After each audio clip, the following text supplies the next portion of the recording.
Hey everybody, it's Beth. I'm using this hanging globe and little bowl from Dollar Tree. They're both plastic.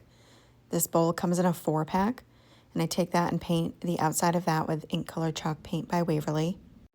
And then I'm taking this Rub and Buff in the color Gold Leaf, and I'm using a paper towel with very minimal amount on it, and just rubbing all along the textured areas and the rim of the bowl.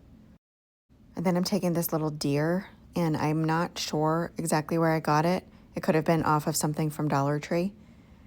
But I just removed the little fur from it, heated up that glue, and scraped it off with my plastic razor, sanded it down, and then covered that with plaster colored chalk paint by Waverly, just giving it one coat. I'll also be using this little tree from Dollar Tree and adding Gorilla Grip glue and hot glue to the bottom of it and placing it inside the bottom portion of the globe. I then add both of those glues to the deer and just hold that in place until that hot glue sets. I then take those two glues and I'm adding some of it to the bottom of the bowl and then placing that globe down onto it. Next, I'm taking this gold trim. I believe I got it from Walmart, and I'm just wrapping little loops back and forth until I have the size bow I want.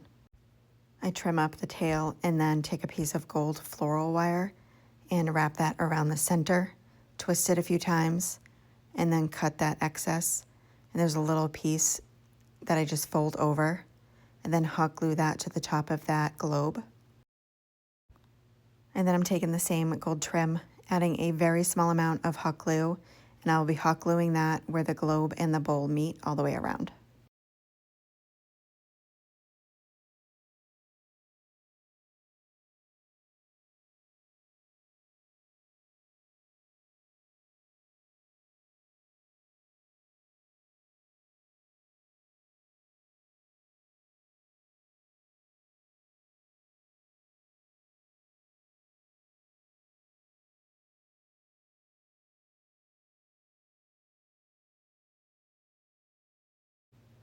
And then the last thing I do is just pour in some Epsom salts in the bottom of that globe. And that is it for this project. Thank you so much for watching.